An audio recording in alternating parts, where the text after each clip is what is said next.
Congress party के leader व साबिक वजीर अमित देशमुख ने आज नांदेड़ शहर में सैलाब ज़दा इलाकों का दौरा किया। उन्होंने मोटरसाइकिल पर जाकर नशेबी इलाकों का मुआयना किया और सैलाब ज़दगान से बातचीत की। गोदावरी नदी में सैलाब की वजह से नांदेड़ शहर के किनारे वाले इलाकों में अब भी पानी भरा हुआ है। कई घरों में बड़ी मिकदार में पानी दाखिल होने से नुकसान हुआ है और हज़ारों लोगों का साजो सामान बर्बाद हो गया है। इस इलाके का दौरा करके अमित देशमुख ने अवाम को तसल्ली दी और हुकूमत से मुतालबा किया कि सैलाब ज़दा इलाकों का जल्द से जल्द सर्वे किया जाए। उन्होंने कहा कि लोगों का काफ़ी नुकसान हुआ है, बारिश की वजह से रोज़गार भी ख़त्म हो गया है और माश का सवाल पैदा हो गया है। 2005 में रियासती हुकूमत ने सैलाब ज़दगान की इमदाद के लिए हर एक फैमिली को 5,000 रुपये की इमदाद दी थी। अब रियासती हुकूमत को कम से कम 25,000 रुपये की मदद करनी चाहिए। ये मुतालबा अमित देशमुख ने इस मौके पर मीडिया से बात करते हुए किया।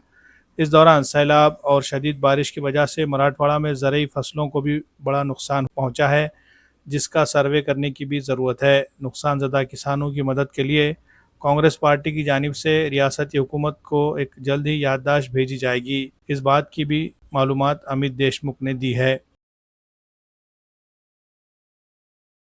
आज काँग्रेस पक्षाच्या वतीनं अतिवृष्टीमुळं मराठवाड्यामध्ये अनेक ठिकाणी नुकसान झालेलं आहे आणि नांदेड येथे अधिकच नुकसान झाल्याचं चित्र आपल्याला पाहायला मिळतं।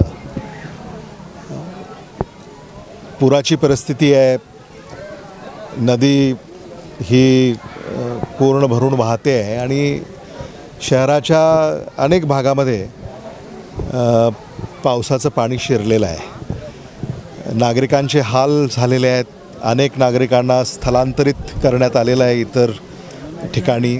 शासनाला आम्ही ही विनंती करतो आहे की त्यांनी याचं सर्वेक्षण आता हे जे अतिवृष्टीग्रस्त किंवा आता पूरग्रस्त याच्यामुळं जे नुकसान नागरिकांचं झालेलं आहे याचं तातडीनं सर्वेक्षण करावं, याचे पंचनामे करावेत।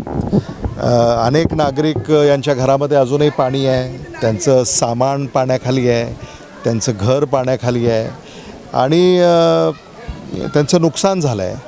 त्यामुळं रोजगार नाही आहे, कारण मोलमजुरी करून खाणारे हे सगळे लोक आहेत, त्यामुळं उपजीविकासुद्धा खंडित झालेली आहे आणि म्हणून त्यांना घरटी काहीतरी अनुदान हे दिलं पाहिजे। मला असं वाटतं की यापूर्वी जेव्हा पूर असा आला होता 2005 साली, त्यावेळेला घरटी 5,000 रुपये अनुदान महाराष्ट्र शासनानं दिलं होतं आणि आता त्याच्यात वाढ करून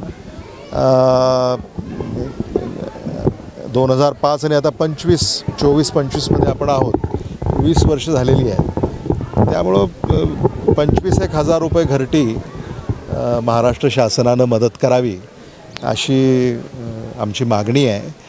आणि बातम्या आपल्याच माध्यमातून आम्ही ऐकतो आहे की अनेक ठिकाणी पिकांचं नुकसान झालेलं आहे, त्यामुळे ती पाहणी सुरू आहे। अनेक ठिकाणाहून आम्हाला माहिती मिळते आहे। मला असं वाटतं की काँग्रेस पक्षाच्या वतीनं एक सविस्तर निवेदन हे शासनाला काही दिवसामध्ये देण्यात येईल।